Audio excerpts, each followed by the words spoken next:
our live stream of high school sports. Please note that this broadcast is produced by an independent team of sports enthusiasts, and the views, opinions, and commentary expressed are solely those of the commentators and not representative of the schools, teams, or athletes featured. While we strive for accuracy, occasional errors or misstatements may occur. This stream is intended for entertainment and educational purposes only. Thank you for joining us and enjoy the show.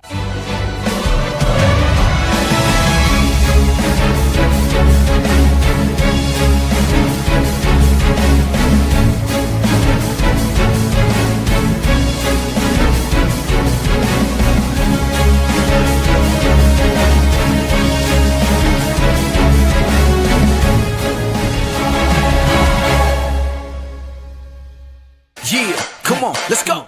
Hey, you ain't never seen nothing like this. Ain't no telling how it might get. It's the hypest right here. High school sports at its finest. So many highlights, you have to rewind it. Hey, Stream City, let me just remind ya. The heart of a lion, a team full of fighters. So many stars on the field, it'll blind ya. They're giving everything they got till the time's up. Yeah, legends in the making. History is made. We just getting started.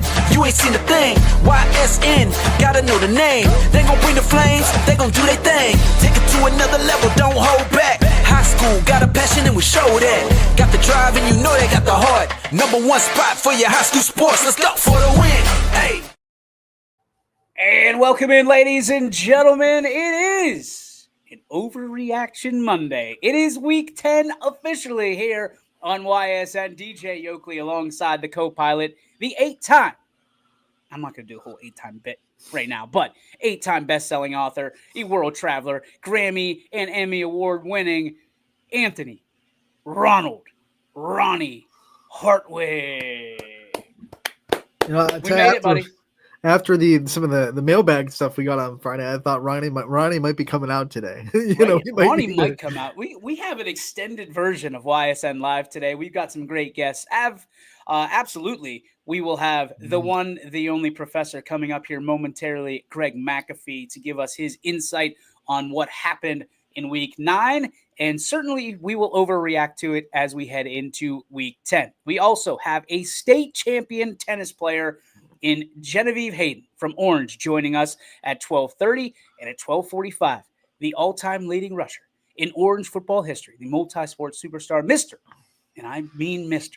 Russell Ty will join us. It is an Orange Monday here on YSN, and much deservedly so because they've had another great season that we'll talk to both of those great Lion and Lioness about their season and the pride that they have in their community and in their school. So looking forward to that. And of course, we will open up the YSN mailbag. You're not going to want to miss that. It got wild. No voicemail this time, but a stern email about what we do and what we don't do. You're not going to want to miss that. So if you enjoy people making complete arses out of themselves, oh boy, Merry Christmas to you, because we got it right here on the YSN mailbag. Should we go right to the comments here? Let's go right to the comments. Derp is blowing them up, man. Derp is getting paid by the comment here today. Yes, sir. It's Overreaction Monday. Week 10. Week 10. This one's interesting. OHSA football championship. Okay.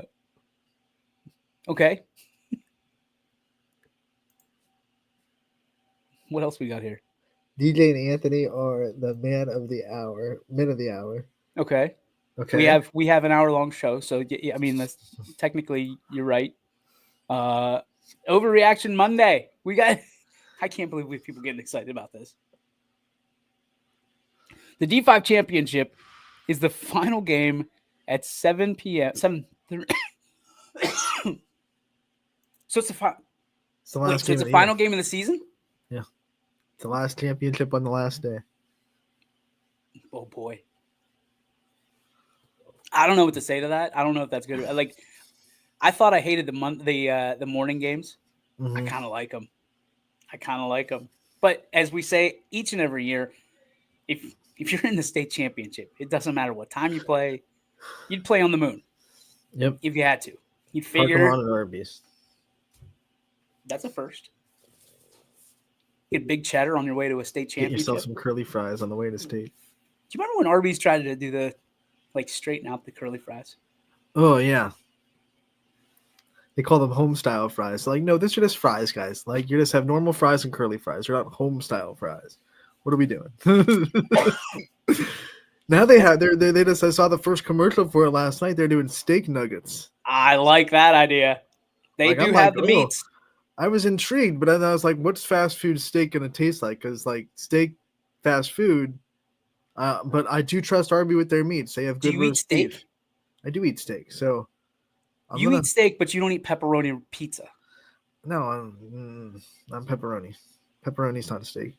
It's salami. Pepperoni's a meat. Salami, technically. I think What's it's just salami? thinly sliced salami. Oh boy, I don't think. I mean, I don't know. It's too spicy for me. I don't like the spice of pepperoni. well, I don't think you're gonna like Arby's steak nuggets. Is it I'm spicy just gonna go out steak? on. I'm gonna go out on a limb and say you're not Also, gonna enjoy it. When you do their cheddar, those poppy seeds they put on the cheddar buns.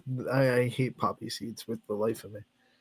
Well, poppy seeds are also a technically you can test positive for drugs, right? Poppy Another seeds. reason I don't eat them. Yeah, that's the reason. That's the reason right there. All those drug tests here at YSN, you got to stand back. You got to protect yourself. I just wish we could get back there. Yeah, I see it. Is it overreaction to say, oh boy, we got a novel here. Go ahead, Ant. Go read it up. It's all for me.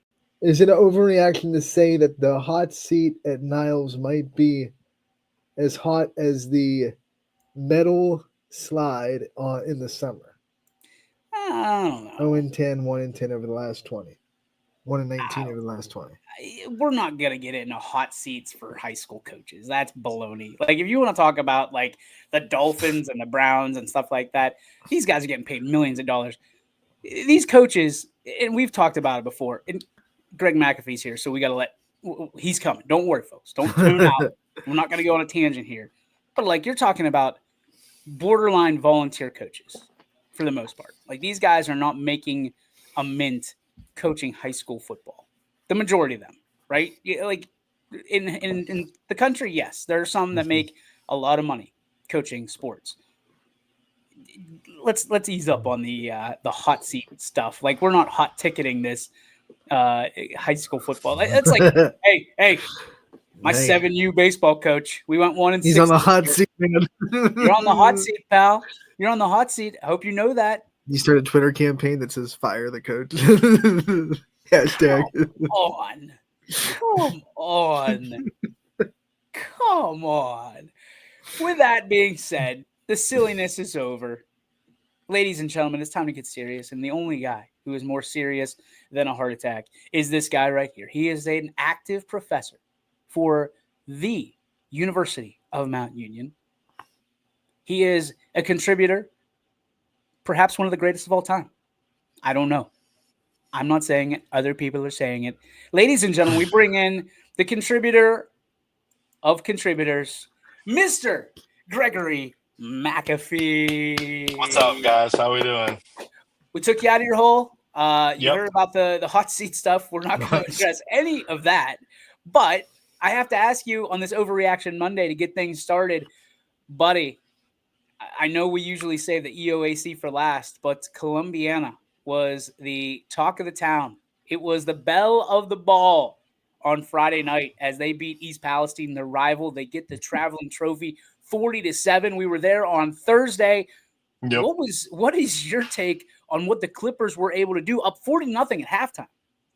Yeah, I mean, I was at McDonald's Springfield, and I was, obviously scrolling through my phone looking for score updates and things like that, and I saw the first score, and I was like, holy cow. Didn't expect that one, but obviously the Clippers came to play. They ran the ball really well from what it seemed like.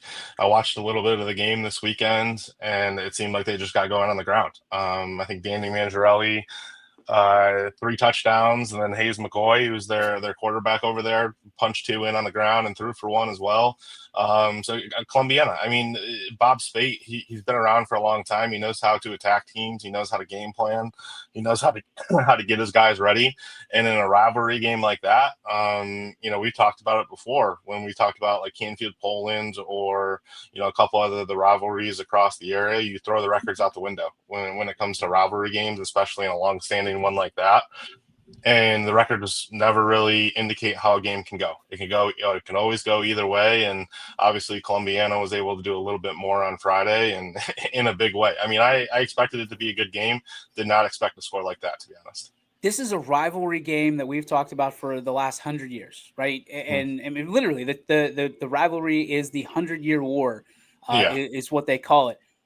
We're seeing rivalries go away, Greg. We're seeing these games that are so important to history, just history of districts, go away.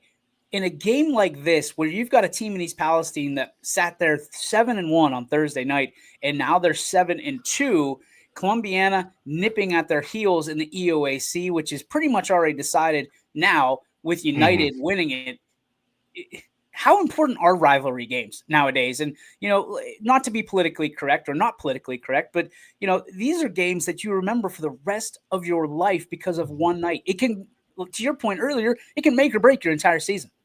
Yeah, I mean, rivalry games are huge. I mean, growing up, like, obviously I grew up in Western New York, so I'm not really from the area or anything like that. But when I was an athlete, like there were certain games on our schedule that we, no matter the sport, we circled every time we were preparing to play that team.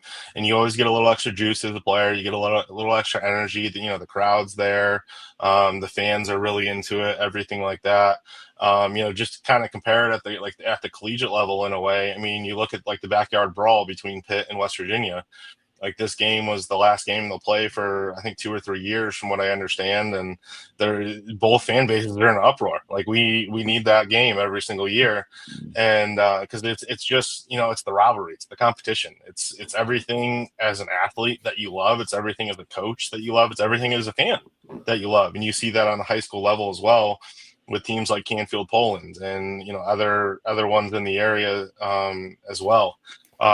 This week you got McDonald's Mineral Ridge, and it's another rivalry game that's going to be exciting. Both fan bases are into it. Both crowds are into it. When you have a guy like Andy Hake, who's been around the block, when you have a guy like Dan Williams who's been around the block, they know what those rivalry games mean.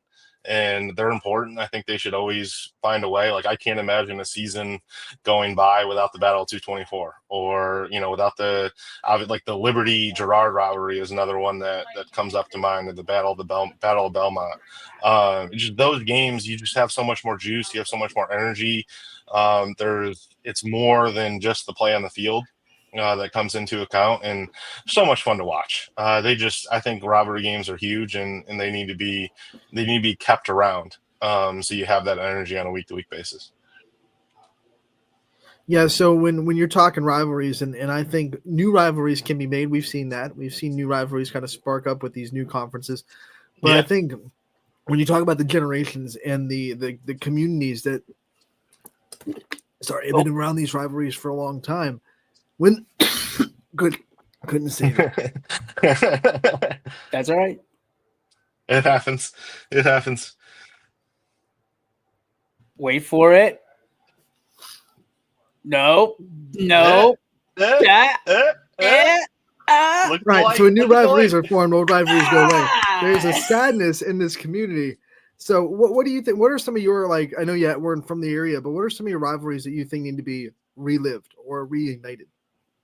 Obviously just not being from the area, like I've seen a lot of rivalries, from outside the area and things like that. But when it comes to, things in the Mahoning Valley, like the one that we wrote a lot about, at my last job was the Girard Liberty rivalry.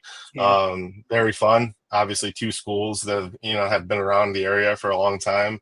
And 2 schools that, are very close to each other. I like those rivalries that are right down the road from each other. Obviously, Canfield, Poland, Battle 224, opposite sides of 224 through Canfield, through Boardman, and then into Poland.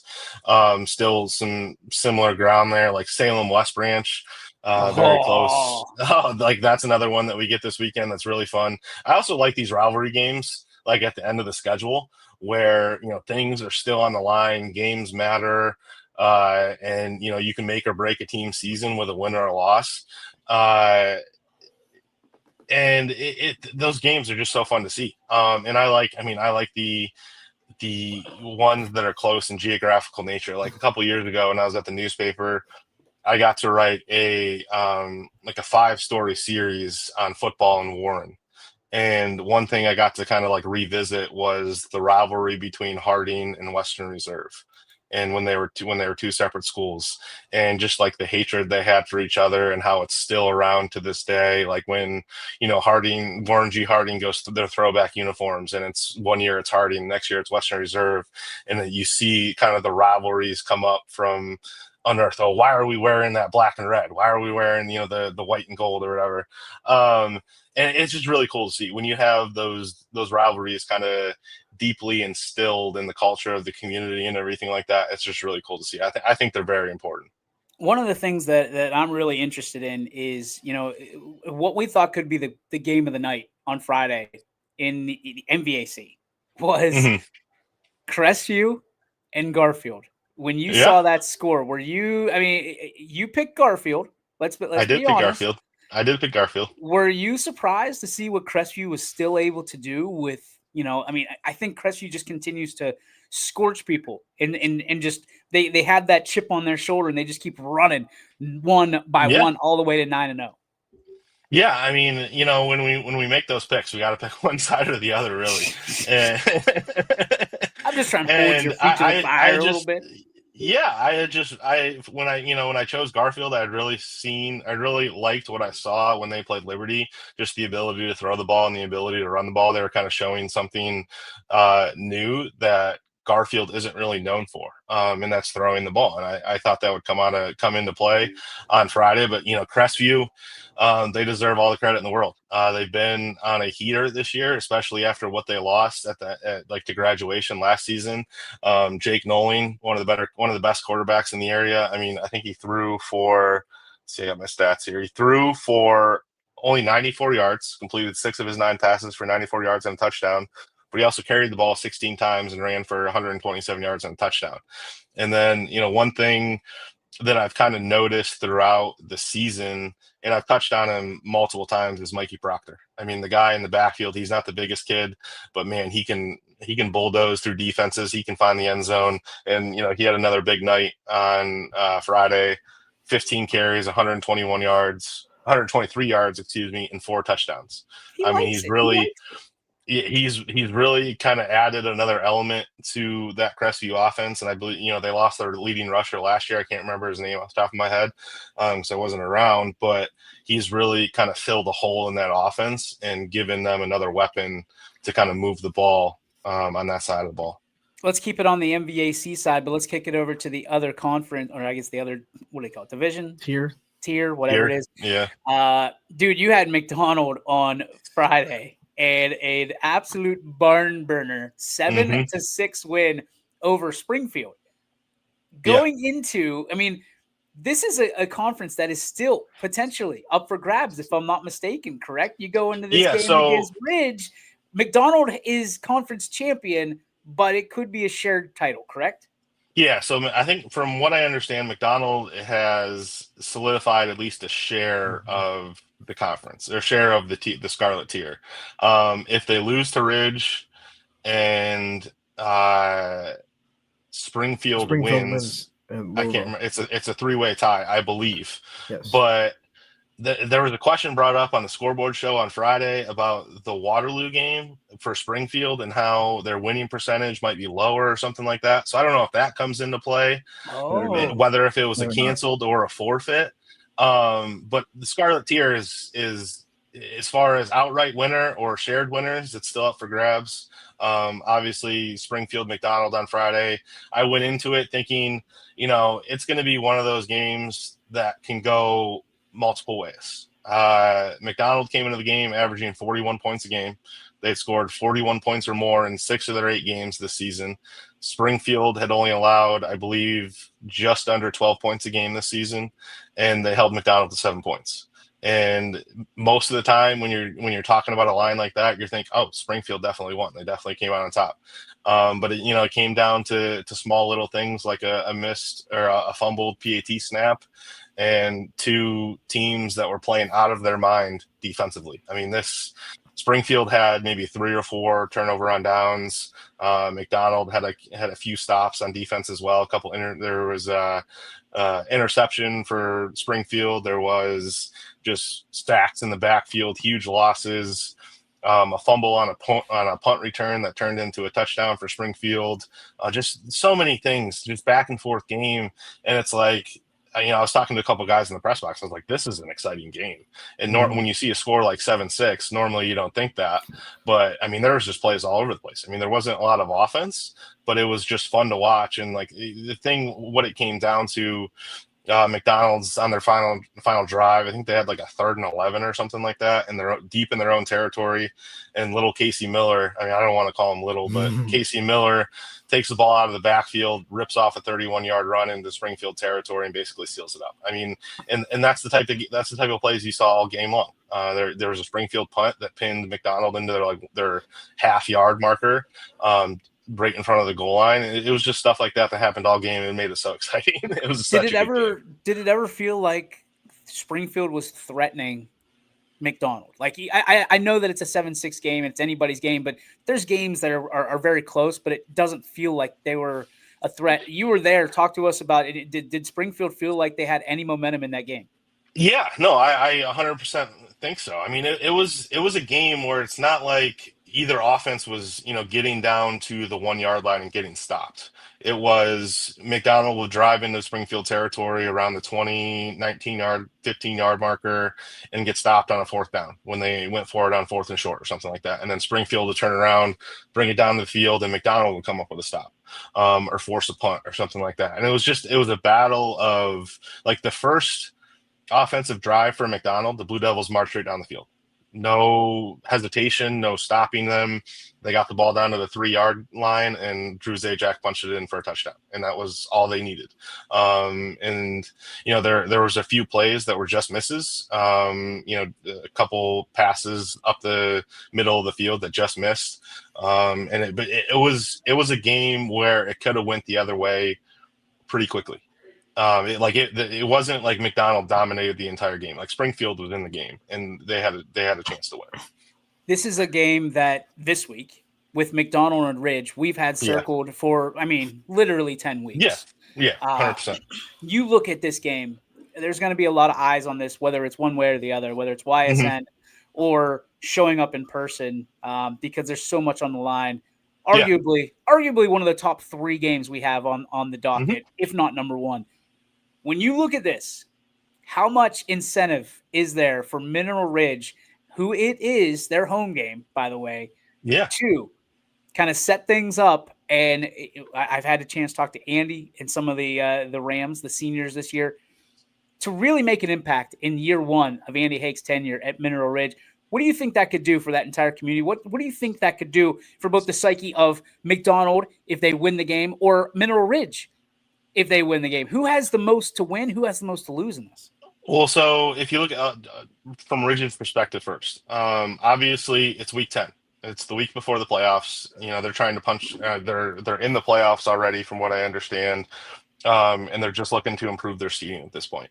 But if you look at just kind of the outside perspective, you have a rivalry win over a team that, obviously a rivalry win, bragging rights, all of that, crucial for any community, any team, any coach, things like that. And then you have obviously getting a share of the conference title.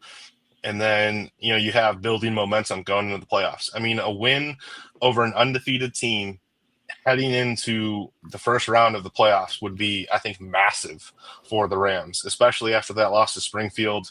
Just wanting, obviously the Mineral Ridge won this past week, but just building up confidence, building up how they're able to play the game. And so a win like this heading into the playoffs, I think, would be huge for the Rams. a win for McDonald. I think it would be just as big. Obviously, you finish the regular season undefeated. You probably carry, I don't know if they move to number 1, but you probably carry a very high ranking going into the playoffs. They're number 2 right now in Division 7. So a win over a team like Ridge that has been known to run the ball and have success this season, especially in the first year under Andy Hake, I think would be huge. And we got to see. I'm sorry, good. I don't think Mineral Ridge or McDonald showed exactly the entire playbook on Friday either. So I would assume Dan Williams has got a couple things up his sleeve. That game is going to be very good. And I know we have to a limited time today because we have a couple guests, and I know you've got to get on and profess some great things to those Purple Raiders.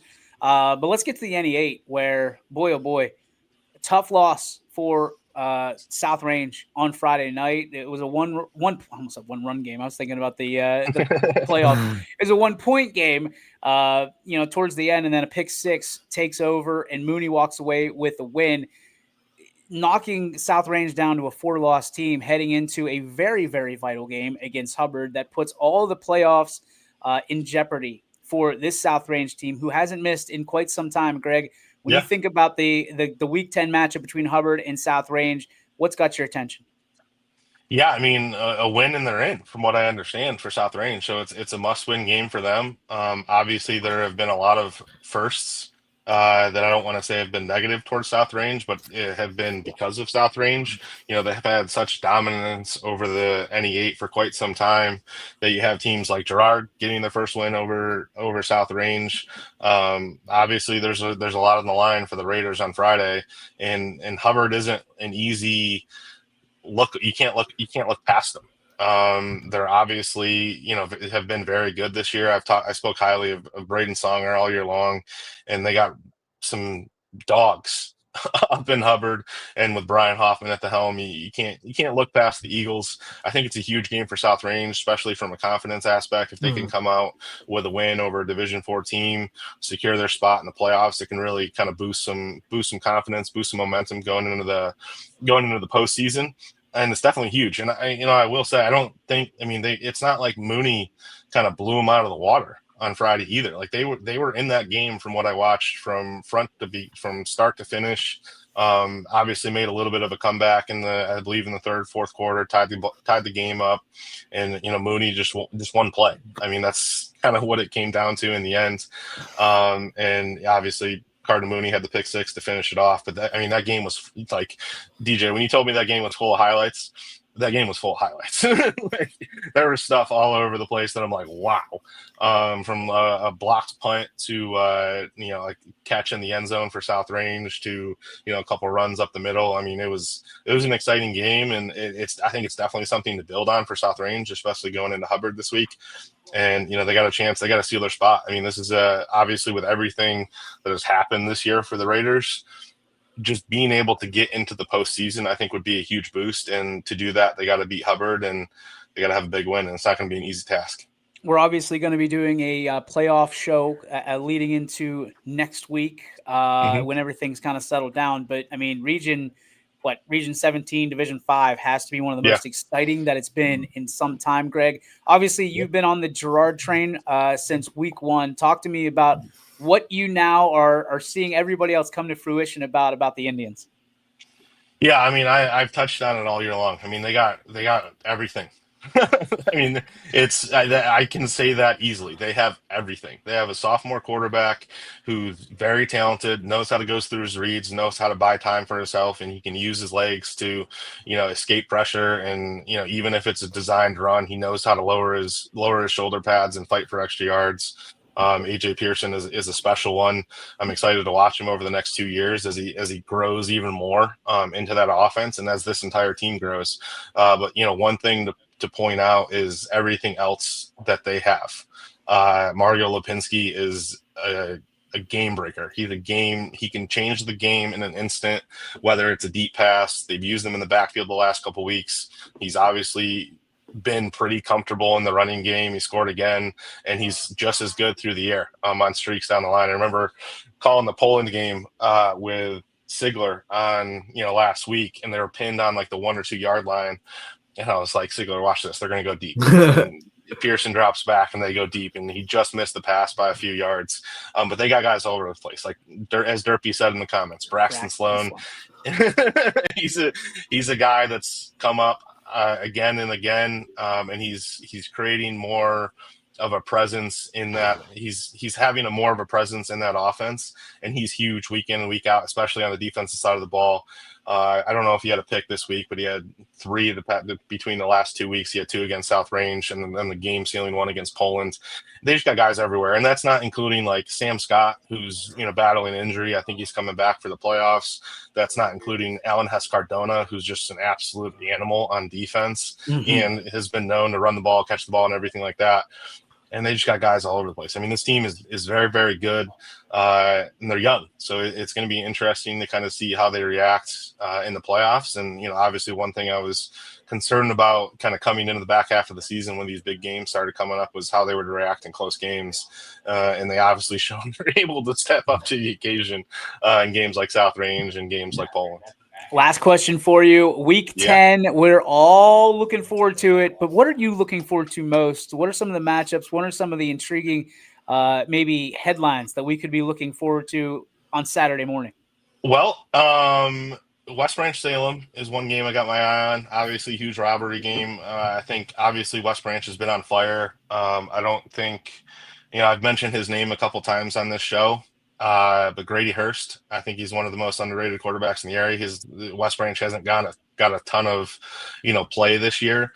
And I think that team is dangerous. I mean, I believe they're number 3 in Division 4, and Salem is number 10. And both teams have already clinched a playoff spot, but a win for Salem in that game would be absolutely huge heading into the playoffs. Derpy mentioned it in the comments, but East Cheney is another one. East is, on the edge of the playoff picture right now in Division 3. They need a win to get into the playoffs. The year they've had in their final season is absolutely huge. This is the last time we see East and Cheney play each other ever before they merge next year. So that's a huge game to watch. Ridge McDonald, obviously huge. And, one more I'll kind of throw out there for you guys. It's the game I get to call is Boardman Canfield. So obviously Canfield number 1 in Division 3. They play Boardman this week. Boardman is number 13 in Division 2, and they need a win to secure a spot in the playoffs. I mean, they could get in the playoffs if they lose. They would need a little help, but they need a win in that game. And after the way they played Fitch for 2-3 quarters, it's going to be interesting. It's going to be. I think it could be one of those games where you never know what's going to happen. Obviously, I think Canfield eventually comes out on top, but Canfield Boardman I think is going to be a good one.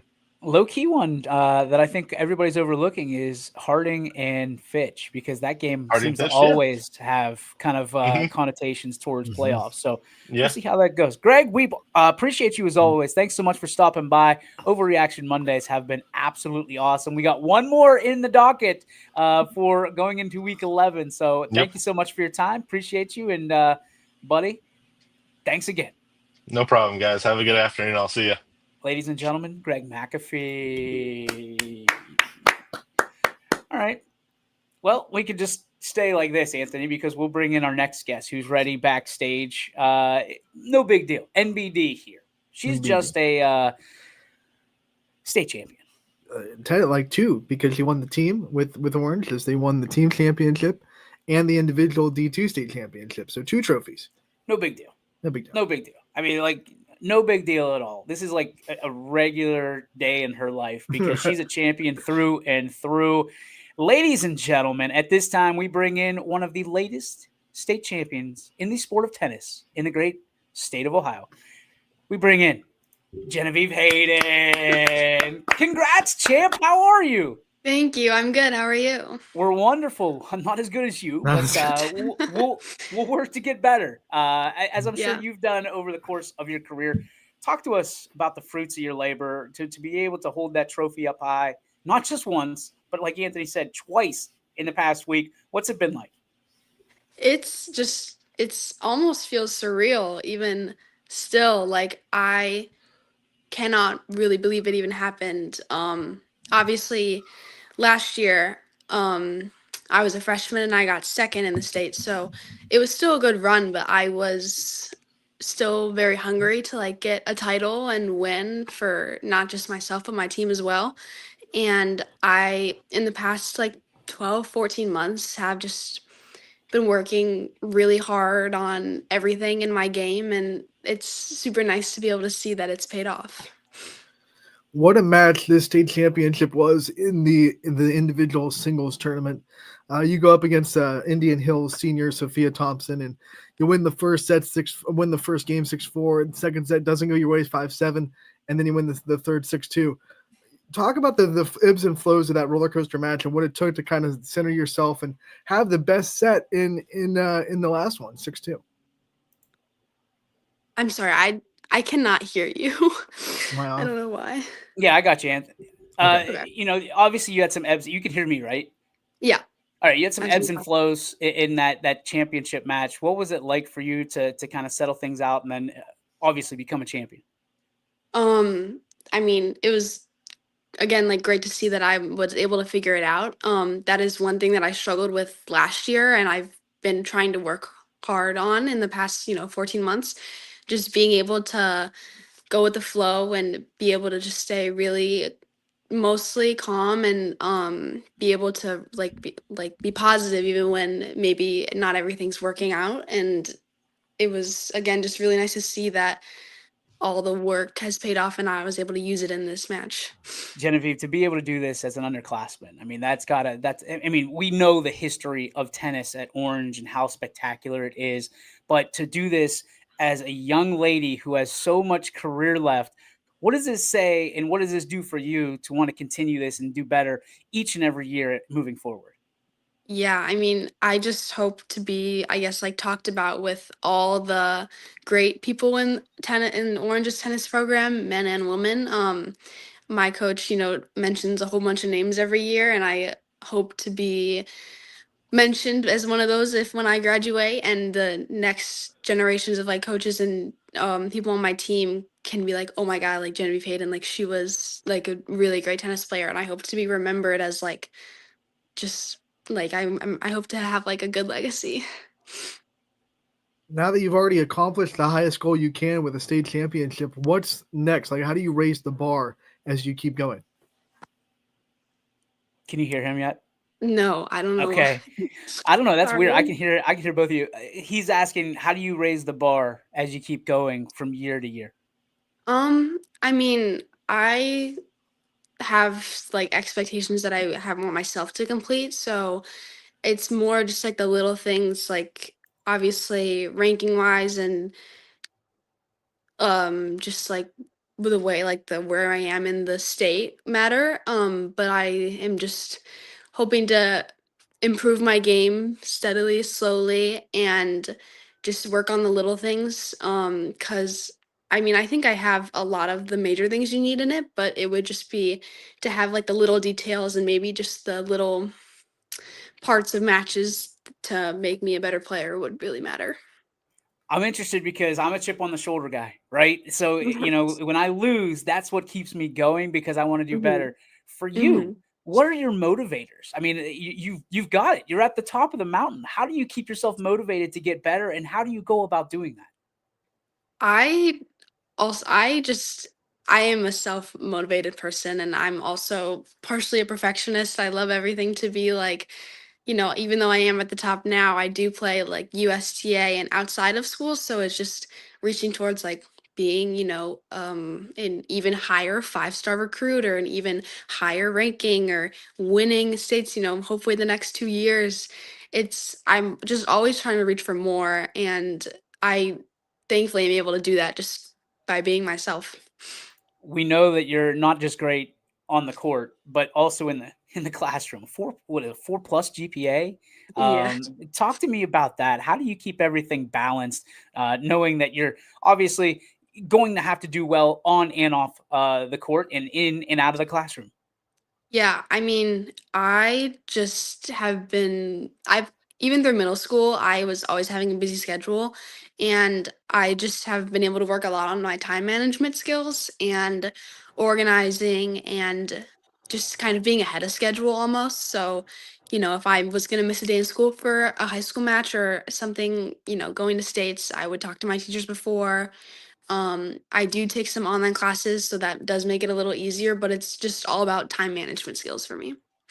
Who are your major influences? I mean, obviously, you're very well put together young lady when it comes to getting things done. GSD. Yeah. But when you think about the people that have put you in the category to do what you're doing, informed you and molded you into the great young lady that you are today, who are those people, and how have they motivated you? I mean, I guess like in the tennis world and the people who play pro, it's like Sabalenka and Alcaraz just because of their tennis skills and how they are as a person on and off the court. Love Sabalenka. I just love the emotion and the energy she brings to the game, and it's honestly the same with Alcaraz.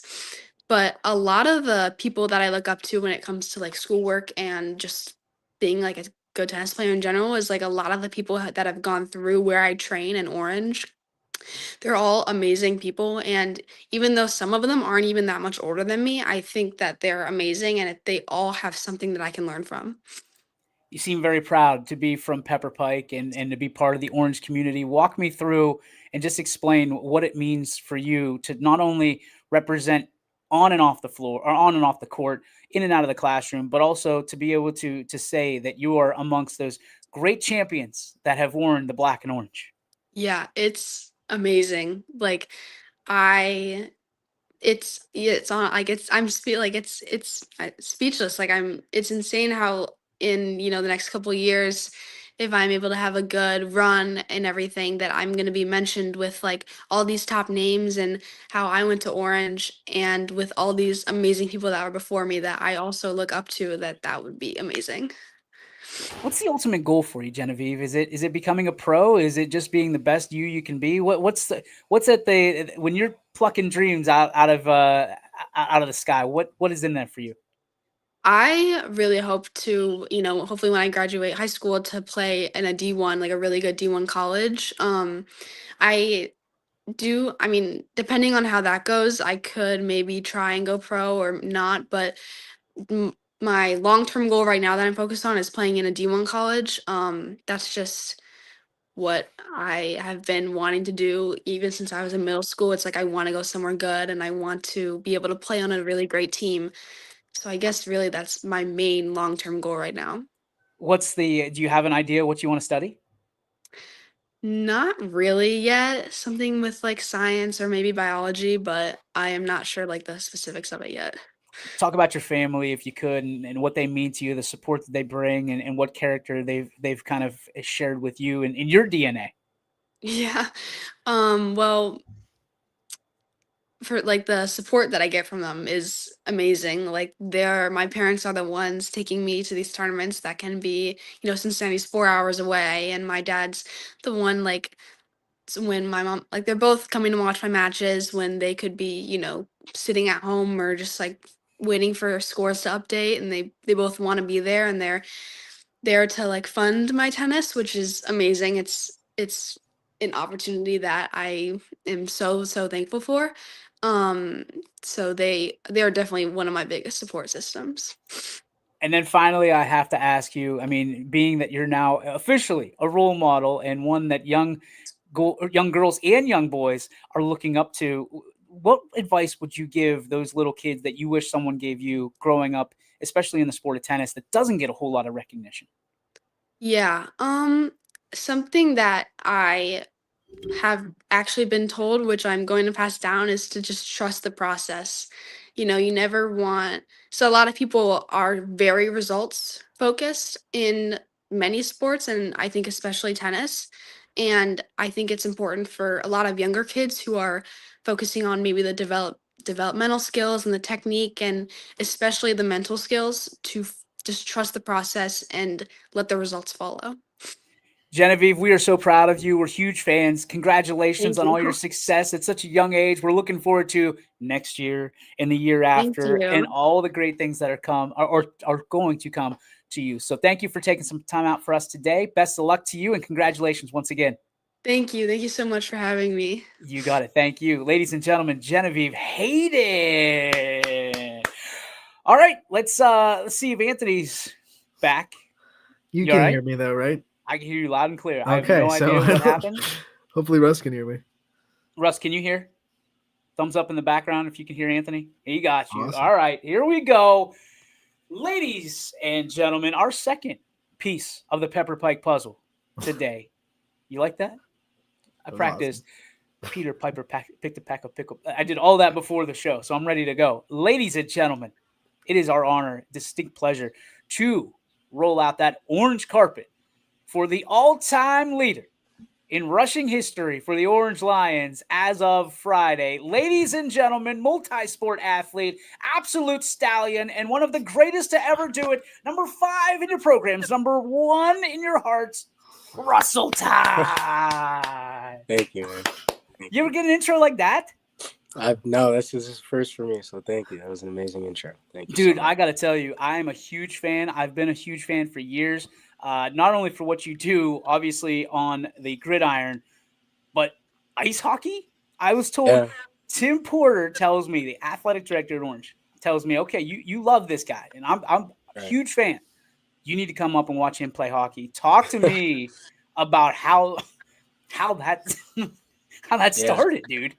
Yeah, man. So, growing up, I spent a lot of time with my grandmother and at my grandmother's house, and she lives in the city of Cleveland Heights, and about 5 minutes away from the Cleveland Heights ice skating rink.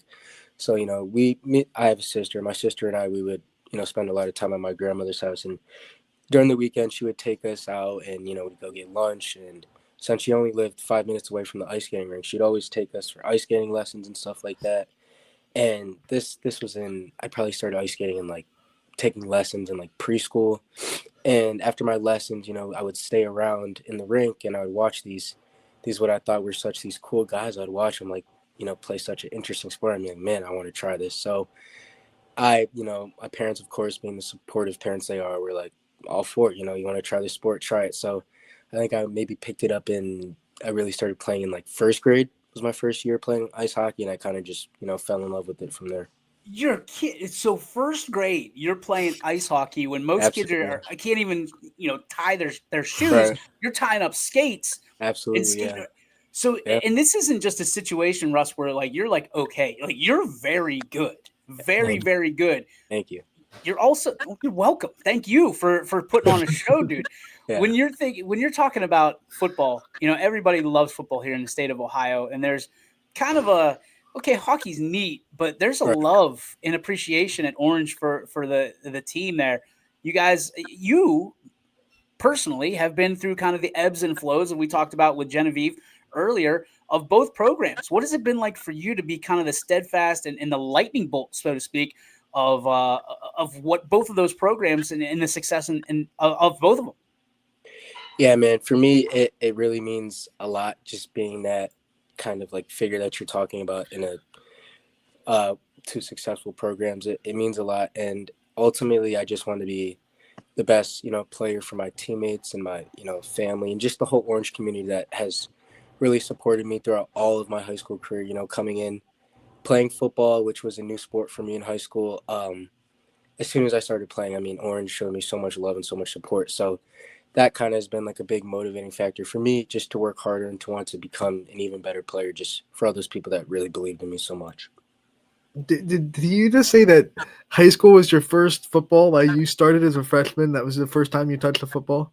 Yeah, man. High school was it. That was my first time playing. And I didn't necessarily – I played, I got some JV time and, I was still developing, but I was just figuring it out. And, that was my first year playing football.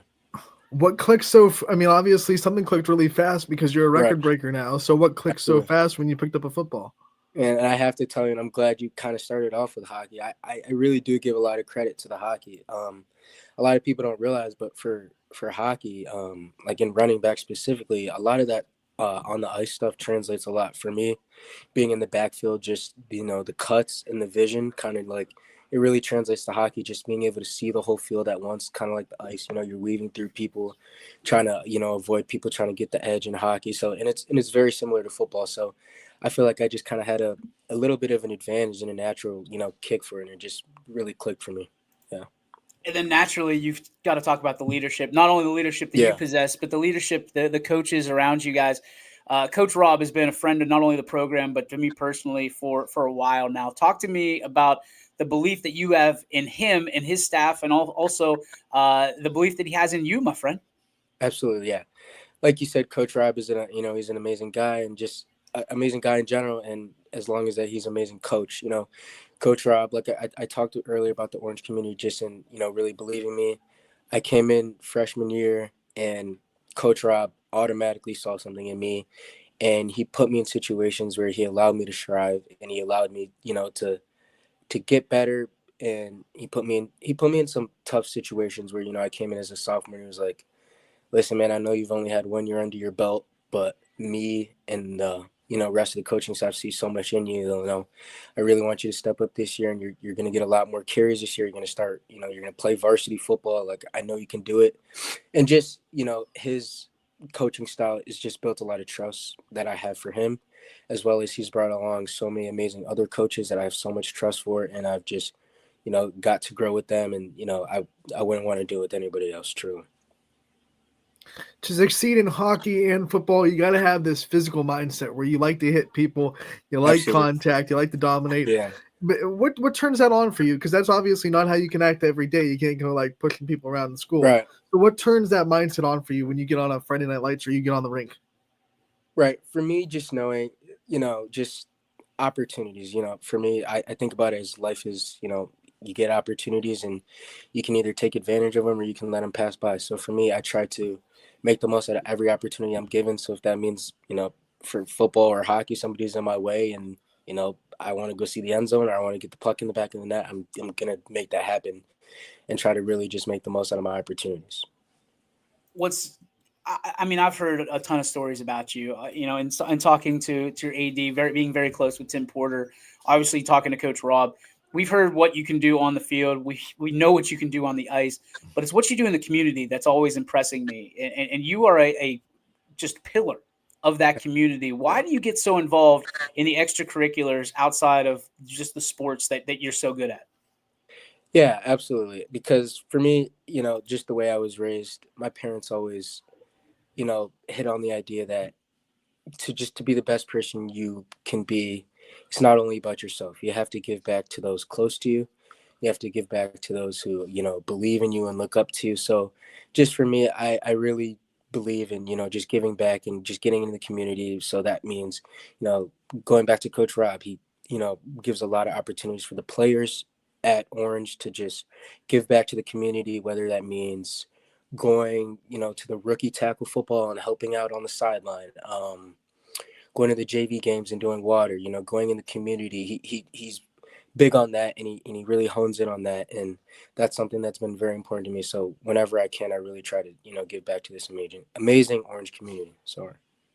You're the kind of guy that can set the standard for the whole program. Guys that are younger than you and coming up in this program can watch the way you do things and learn what the standard is to succeed. What kind of legacy do you want to leave at Orange? What do you want to be remembered for? What do you want the guys coming up to kind of learn from being your teammate? Right. I want the guys to learn that whatever I'm doing, it is not this, thing that, yes, I do want to give myself credit, but it's not this thing that is so, non-tangible. Like, they can achieve similar goals. They can hit high points just like I have. I want it to be almost a standard. Like, I want, people to think of Orange football and think, success, wow, this program's really good. They send kids to college for football, they do really well. And I want players to feel like they're able to succeed in this program as well. One of the things that I've been so impressed with, not just from you, but your teammates, your coaches as well, is the fact that you guys have been able to battle through adversity. I mean, this program isn't always the program that you have right now. You guys have struggled, and you've seen the other side. What have been some of those moments that you saw as adverse moments and fought through along the way? Right. So, you talk about the adverse moments.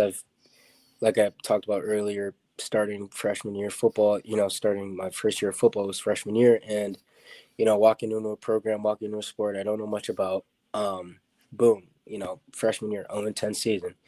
And football at the time wasn't really my number one priority, but, I was starting to really like it, but we went 0-10. I was like, man, I really want better for this program. I want better for myself. So, putting some work during the off season, sophomore season, 2-8. okay, we're getting a little better. We put in some work during the off season. It's still not enough. This is not where we are as a program. I know we have so much more than this. So we're going to put in more work, and Coach Senior is going to, make sure people are getting the off-season lifts and make sure people are working hard and getting stronger and getting faster. And we're just growing as a program, growing as a team. Junior year, we go 7-3, and we lose first round in the playoffs in a 36-30, very, very close game. And that kind of just shows you that, we as a team battled through that adversity, and we just grew so strong. And just knowing that, we weren't liking how things were going, so we were going to change that. And those adverse moments really, set the stone for a team, and, hopefully which is going to become the standard for future Orange Lions sports and football. Just sports in general. I'm sure Orange football would love to keep you forever and have hey, can you get another year eligibility? But that's not how life works. You have to go to the next chapter. What are some plans for you that are on the horizon after Orange, after high school? Yeah, so after Orange, and I have took a lot of time in consideration, just thinking about where I want to go, what I want to do, and football is definitely in those plans for me. I just think that football has taught me so many just life lessons in general. And I feel like I'd be, giving up and selling myself short if I didn't try to continue to play after high school. So I do have future plans of playing somewhere in college football, and, studying business is something I'm really interested in, and school is very important to me. So those are some things I'm trying to really make happen. So does that mean that this is going to be your banner year, your final year, hanging up the skates? Yeah, unfortunately, man, I wish it wasn't, but this is probably going to be my last year playing hockey, yeah. So good luck to everybody else out there on the ice. Because, yeah. Hey, boys, RT, are you 5 in hockey too? I do wear 5 in hockey, yeah. RT5, boys, he's coming through. He's going to have a banner year for you. That's my borderline Canadian accent. There you go. Hockey players are trash talkers. Do you talk a little bit of trash? I really try to stay out of that, man. I mean, naturally, I think it happens, but I know that's not the person I am. So I try to keep it to the minimum as much as I can. Yeah. We chasing the cup again this year, then? That's the goal. Yeah, we're hungry again. Although we won it, we're not satisfied with that, and we're definitely coming for it again. All right, let's finish up with some talk about family. I know you talked about your folks and how much they mean to you, but the family support over the years to make you into the man you are. Talk about that and the characteristics of your family that you love the most. Absolutely, yeah. So my family, my parents in general, they're all about they want just like any other parent, but especially mine. They want what's best for me. So I talked about starting freshman year. Although my dad was an amazing football player in high school, and he didn't force football upon me like some parents do. He wasn't like, oh, you have to go do this. You got to do this. You got to do this. He said, son, I want you to do what makes you happy. I want you to put you in the best circumstances for you to thrive. And that's absolutely what they've done throughout these, in general, my whole life, but specifically for football throughout these past 4 years.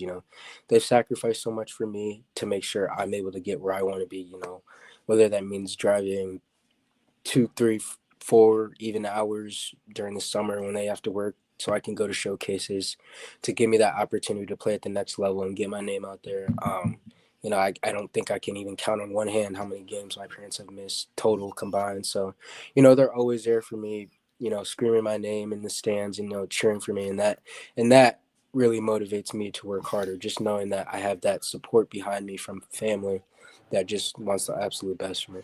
Who do we got on Friday? West Geauga. Sounds like a bad day to be West Geauga. That's Yeah. all I'm saying. My guy. Russ, we appreciate you so much, man. This is a long time coming. I want to thank you so much for spending some time. You're always welcome here. Come back in the hockey season, won't you? Yeah, I'll be back for sure. I can't wait. We're chasing a cup. We're doing all this stuff. How close are you to any records in hockey? Do we know?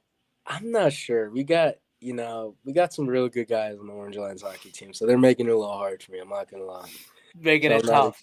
Yeah, they're making it tough for me to break those records. But they're, our team, we're going to be good this year for sure. We're an absolute dog on the gridiron and an absolute weapon on the ice, my friend. We cannot thank you enough. One more time, ladies and gentlemen, the all-time leading rusher in Orange history, never touched a football, Really, until he was a freshman. Yeah. Ladies and gentlemen, Russell Ty. Thank you, guys. Thanks, Russ. Thank you. Appreciate you, Thank man. so Thank much you for having me on. You got it, pal. Thank you. Absolutely. Come on, Ian. Like, come on, dude. Our jobs are so silly that we get to interview great people and talk about high school sports. Like, how do you not love that guy? How do you not love Genevieve Hayden? How do you not love Russell Ty? And hey, Greg McAfee too. He's pretty swell. He's pretty swell. But I mean, this is what warms my heart. This stuff, right? Don't get me wrong. I love being in the booth, but being able to talk to a guy and a gal. I mean, hey, Genevieve Hayden is a sophomore. Let's not forget. She will be back. And every one of her opponents just went, oh. Yeah, and she beat a senior to win this. So she's Smoke. not intimidated by playing people that are older than her. It's like, oh, senior, last go around trying to win a state championship for their last match, and she smoked them. So Dude, and then when you're talking about RT, dude, he is like the Charlie Conway of Orange. He's the Charlie Conway of YSN.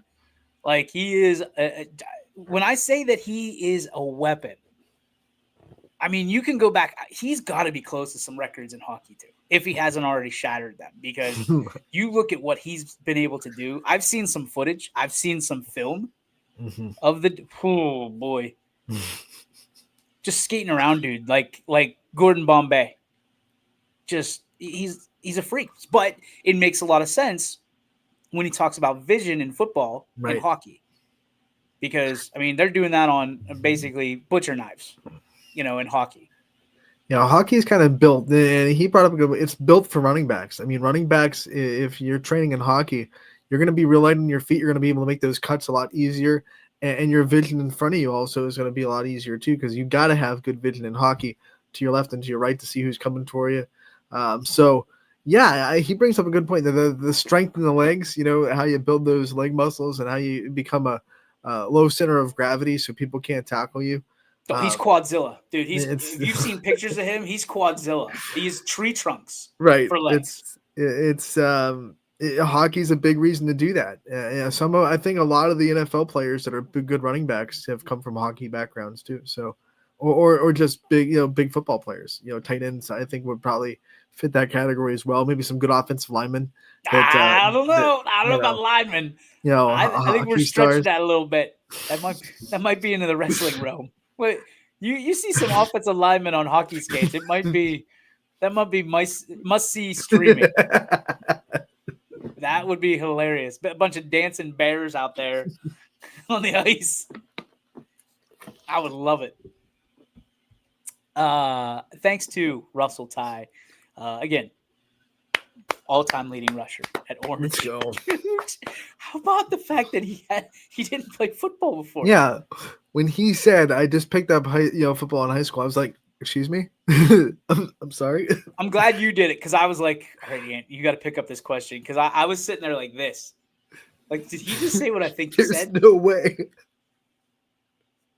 Yeah, I just threw the football around in the backyard a little bit with the boys, and we were skating around. Now he's the all-time leading rusher at Orange. No biggie. Oh, by the way, I'm just going to follow up. That's the definition of mess around and find out.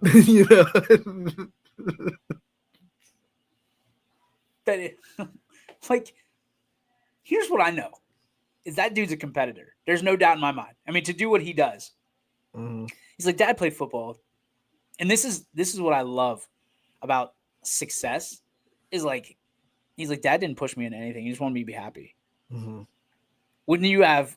And he kind of alluded to it very gently, which was very smart. He's going to be a great businessman. But he's like, some people just push their kid. You know what I mean? Yeah. And they do. Oh, and yeah. it's like, whoa, whoa, whoa, whoa, whoa, whoa, whoa, whoa, whoa. Like, I know you want little Johnny to be a quarterback. Maybe he should be reading some Goosebumps right now. There's a blast from the past. Goosebumps? Goosebumps, man. That's childhood nightmares. Good yeah, books, dude. But nightmare fuel. That was the I'll blame it on my teachers, but I like hey, buy Goosebumps. I read one. I was like, I'm never reading again. Like, Night of the Living Dummy. No, thank you. oh yeah, yeah, hard pass, dude. Tales from the Crypt. You ever see that? Nope. Yeah. Mm. There was another one. It wasn't like that, but it was. I don't know how we got here. It's a terrible segue. Unsolved Mysteries used to scare the absolute crap out of me. Yep. From the theme to the dude that in the trench coat that did like hosted it, out. I'm out. Little kids should not be watching Unsolved Mysteries. I could tell you that. I could promise you that. But there was no internet to tell you, hey, your children should not be doing this. Dan and Sue Yoakley were like, hey, you guys want to watch Unsolved Mysteries? There was no Bluey for me to watch in the other room the way there is now. Blue's Clues. No, it was still gives me the heebie-jeebies to this day. If that guy's still alive, he's got to be gone, right? I forget what his name was. We'll have to do some journalism. Find out. I don't even remember who hosted that. Tonight on Unsolved Mysteries. Dude, I was done. I was like, but I was captivated. They were talking about aliens. That was it. That's what I knew. The unsolved part, but probably let your little kid brain go, well, that means that it could still come for me. Like they haven't caught the thing yet. Oh, dude. Like I love my parents very much. There's a lot of stuff that I should not have been watching at those young ages. Hey, there was same. There was like giant worm, like they weren't worms. Giant Tremors? like worm. Yes. Tremors. Should never have watched that movie. Under the ground. Boo. You hard to get me outside after that, dude. Robert Stack. Tim Porter for the win. Tim Porter, let's go. All right, part 2 of your assignment, Tim. Is he still alive? And if he is he still on television? Because I won't be watching anything with Robert Stack involved. He passed away some time ago. Okay, well, I'm safe. I can go outside now. Deep breath. We solved that mystery, so to speak. It's been solved. Thank you. Good job, Tim. Way to solve the mystery. Man, I feel better already. Dude, ooh. Years of childhood. Thoughts and prayers to his family, but that dude scared the bejesus out of me. Oh, in no way did I want him dead, except for I have a safer space now that I know that he can't haunt my dreams. It is what it is. Don't scare kids. Don't scare kids. And that was even before they had like the TV PG-13 on the corner. TV, yeah. Nope, there was none of that. It was, hey, watch at your own discretion. It probably didn't even say viewer discretion advised before it. Nope, there was no disclaimer. It was just this dude with a trench coat that was like, tonight on Unsolved Mysteries, aliens take children. I'm like, oh god, they didn't solve it. Can't get anybody on this. Oh, hey, Tim was a fan. Well, Tim, you're out. I'm staying away from you now. Anybody's a fan of that is not a fan of mine. I'm telling you right now. It scares me. It scares me that you like that. But in all seriousness, like, I could probably handle it as a 40-year-old. Probably. As a 5-year-old? Poor choices by my parents in that moment. But it made me who I am. Sometimes you're scared. Gotta get a dog. We had a great show today, Ant. I got to tell you, we had a great show. It didn't start out real hot. Like you almost died. You were almost the unsolved mystery of today. But wait, hey, good comeback. It's a good comeback story. I'm proud of you. Way to fight back. All right, I'm good. I thought that was karma right there. Coming back for me. Obviously Greg did a phenomenal job. That went really fast today, it felt like. Mm-hmm. And then Genevieve Hayden, state champ, 2 times over. This week. I don't know what she's gonna do next week. This past week's pretty good to Genevieve Hayden. Team champion. Probably spend the rest of the week upping your GPA from 4.4 to like 5. I mean, she got some time now. So, like, let's really dig into it. And then, of course, the all-time leading rusher in Orange history. Brand new. One of the greatest hockey players ever. Been playing on football YSN. for three full seasons. A guy that we are so proud of. Congratulatory on all his success. The one, the only, Russell, Mr. Ty. Great show today. Great show. We did not leave anything on the table today. We let it all hang out, and that's what you do. This is an Emmy Award-winning performance today. There's no doubt in my mind. No doubt. Submit it. Let's go. Costs money, so we're gonna not do that. Yeah, maybe not. Maybe not. We're not chasing awards here. I mean, you've already got a Grammy, an Emmy, 8 best-selling novels. We're going for the Nobel Peace Prize. Oh, I forgot about that. We're going for it. Stockholm, here we go. Forgot that. It is time for the Joe Dickey Electric. What's Your Spark? Presented by Joe Dickey Electric. They are everything electrical, and they are available to you on the web, just like YSN, 24/7, 365 at DickeyElectric.com.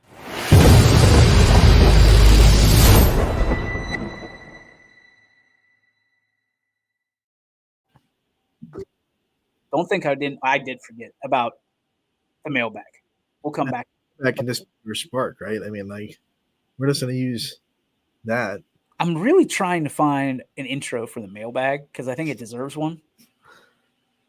But go ahead with your spark, and I'll find the mailbag Well, stuff. my spark is simply that it's district week in volleyball and soccer. Districts are always kind of really exciting. It's the most exciting time, I think, in the schedule of YSN sports, because you still have a lot of teams left. There's teams that are fighting for a championship. You have plenty of opportunities for all YSN matchups and a couple of districts, both soccer and volleyball. You got to find out who's going to win some championships, who's going to win the first, go on to regionals. So I love District Week, and I want to wish the best of luck to all the teams out there. And once again, a reminder that if you want your games, live streamed, clock's ticking. We like to have a 24-hour notice, please. Based on announcer availability, by the way. Right. And let us know. And if we have an announcer that's available to go down there and you want it sponsored and have a sponsor for it, we would love to get that taken care of for you and get that game on the network. But that is the only way that we will be able to broadcast tournament games for any sport that's not football. So whether it be soccer or volleyball, if you want your game broadcasted, make sure to let us know that you have a sponsor lined up, and then we will put the bat signal out and we'll try to get an announcer there. And if we can, then we'll definitely be there for you. And now, ladies and gentlemen, it's everybody's favorite time. And we are incorporating it this time with a sponsor. Surely nothing could go wrong here. It is the YSN mailbag from the weekend of, what's today? 20th? 20th. So it would have been the 17th? Yep. Typically, we don't do the mailbag for people that don't have names, but we'll make an exception here because when you do a contact YSN, it asks you for your name, and this one says prefer not to say, not telling. Okay. And then the email is all one word, what the cluck is going on at yahoo.com. I'm pretty sure that's not real, but if it is, that's who you contact for the following YSN mailbag. And I will take away some of the words to protect the innocent. And I quote, please find someone new to commentate on the blank football games. Blank is an idiot. Half the time, what he says is wrong, and he never shuts up. He's annoying and takes away from the game. I watch because I'm a blank fan, but he ruins watching because of all of the ignorance. The student that is incorporated is way better than him and someone you should consider hiring. That, by the way, is once again from Prefer Not to Say, Not Telling. Huh. The person that they're going after is very good. Very good at his job. It's not me, I promise, because I'm not very good at my job. I'm really interested. This is from, we say the name. Maybe first name, leave This last is name from, out. all right, let's do that. Good call. This is from Kevin. From an iCloud account, by the way, which always gives us a lot of hope. A lot of hope for what we're about to hear. The YSN mailbag says, and I quote, "Whoever your camera persons are, they need to be fired. I didn't see a single touchdown in that game I was watching because they don't know how to follow where the football is. They're obviously watching the game and not paying attention to where the play is going. Very poor."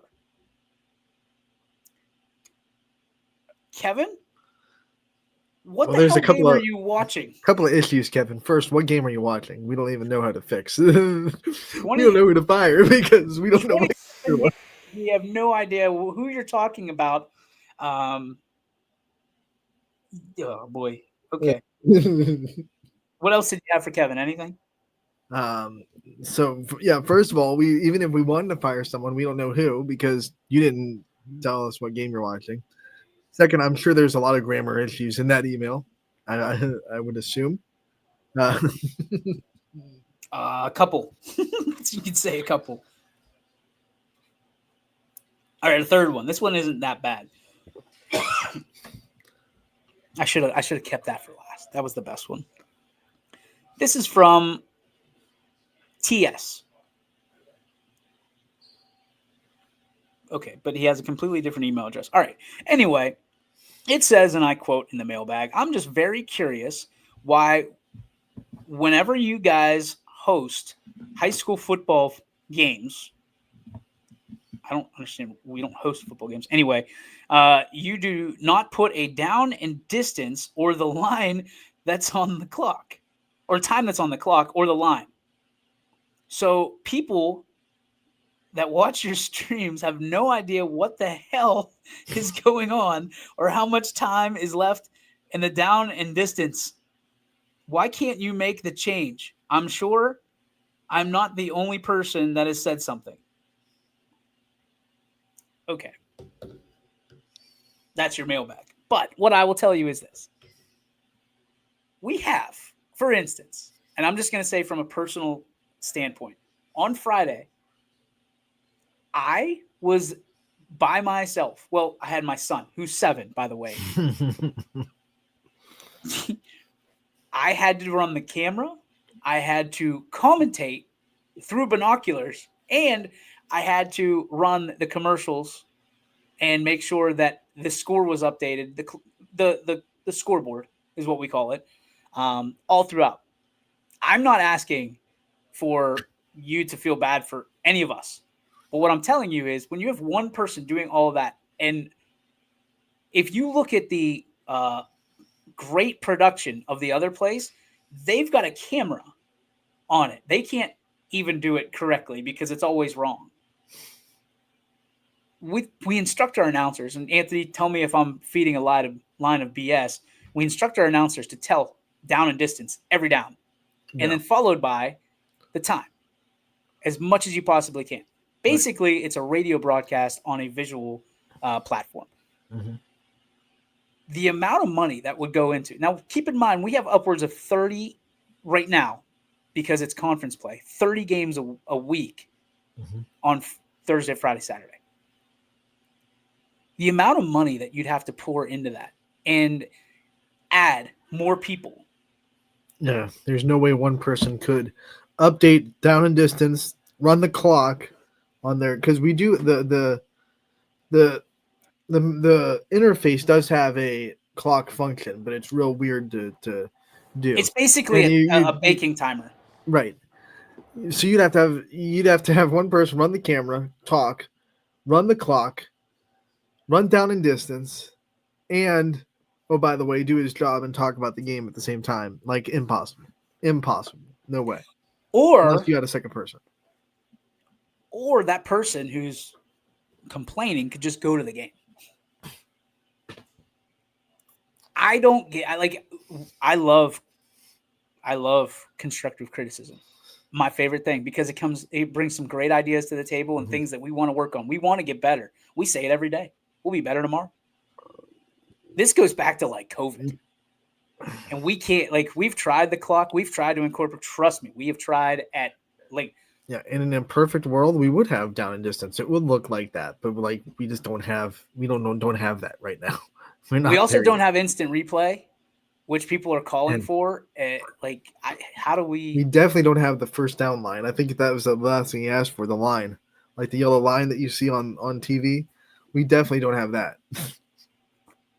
That might be the last thing we get. I can promise you, we're never going to get the first down line.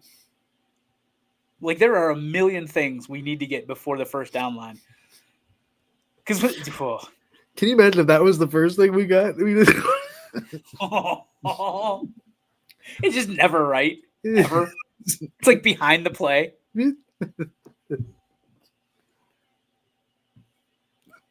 I speak for us, and I say that we're a couple of stooges that we get to do this, and we love doing it, and we take it pretty seriously. Mhm.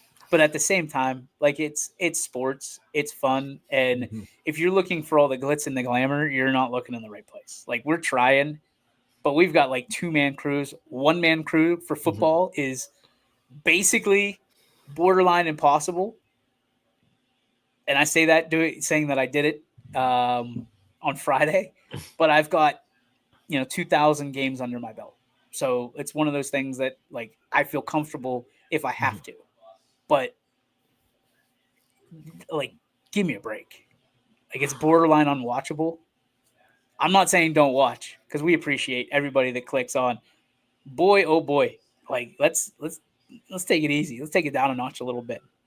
I think some people have been spoiled by what they watch on Saturday and Sundays, and they forget that, like, they have a whole truck, like a couple of trucks. And there's a guy whose only job is to run the first and 10 yardage, and there's a guy whose probably only job is to run that clock on the bug that you see. So spotters, they have $1 million at minimum invested in that game. Like, we are not ESPN Monday Night Football here. We do not have a truck. Nope. The YSN Mobile. That's about it. It's funny to me that like I'm glad that they're like, hey, you need to do this, but the tone isn't necessarily, hey, you should do this. It's like, what the hell is going on that you aren't doing this? And it's like, I'm not sure that's necessarily the world that I've seen other broadcast streams. I've seen them from across the country. Yeah. I still pick ours. There was Like, one, some I of won't them are name one that we weren't everywhere. There were teams that were on the road this week, so we found one that we could kind of stay updated on the score. Their camera looked like they were like in the stands, but like in the corner of the end zone. So they were shooting like diagonally down the field. So like when the other team was on the other side of the field, you couldn't see anything what was going on. And it was like, okay, well, we're at least we're in the press box most of the time. At least have a press box view. I mean, there's been times that we haven't. There's been times where, oh boy, when they called Steve out and called him a monkey behind a camera, I was still one of the greatest one-liners in the history of Twitter. And I love Steve. Boy, that was funny. One of my favorites. Logan did a game by himself, and he's like, we're not built for that. But that's the new thing about the mailbag is like, if you're gonna throw hate mail at us or tell us that we stink, we suck, get ready, because it's coming out on the mailbag. It's coming out Monday's mailbag. It's gonna be fun. I enjoy it. I know there's a lot of people that are like, whoa, wait a minute. No. They tell me my baby's ugly, and listen, I get it, right? It's my business. It's something that it's very important to me, and I shouldn't be very oversensitive about. But come on, guys, come on. the first down line, like that's the biggest problem in your world is that YSN doesn't carry a first down marker, Yeah. even though we have the sticks at the top of the screen. I don't know. Maybe I'm being oversensitive. Maybe I just think it's funny now. I want to just get to the people that like know when they know that mailbag's coming. They want to be on it, so they amp it up a little bit. Oh, we're getting it. There's going to be people that send just ridiculous ones now. I can't wait. And I hope they're about me. Because there's nothing that I love more than pulling ones on myself and laughing at them. I do get a little oversensitive when it comes to other people. Like the one that was about the young man. Yeah, he doesn't deserve that. He doesn't deserve that. And that's probably a kid that did it, you know. But It is what it is. It's like you don't get to be a scumbag and talk ill about somebody that's providing you a service for free. On a happy note, what a great show. By the way, next week playoffs won't be free, so that's when the mailbag gets really, when people have to pay for it. That's when it gets real. We're getting dicey in the mailbag next week. I can't wait. Great show today, Anthony. Ronald Hartwig, proud of you. Great job. I know unbelievable interviews with Genevieve and with Russell, and certainly our appreciation to our good friend and colleague, Mr. Professor Greg McAfee. We got a great show for you tomorrow, and I will not be here on Wednesday. I have a procedure that I've got to get set up for, but I'm sure, Anthony, you will have more great interviews that we have to catch up on. Yep. And then I'll be back on Thursday, and then we go in. Pardon me. Then we go into Football Friday. Let's go. I'm excited. Last week of regular season football, man. Last week of the Audible call and the Joe Dickey Electric Scoreboard show. Goes fast. Goes real fast. Time flies when you're having fun. This has been your Monday edition, your Overreaction Monday edition of YSN Live. We thank you for tuning in wherever you are in the world. We're so grateful that you're here with us and that you stuck with us through all hour and almost a half. Whoa, mailbag cut deep today. We hope to see you tomorrow where, as always, we'll try to be better. For Anthony Ronald Hartwig, my name is DJ Yoakley, and may the sports be with you, pal. And you, my friend. YSN thanks you for watching this presentation of your sports network. For stories, stats, and more, go to ysnlive.com.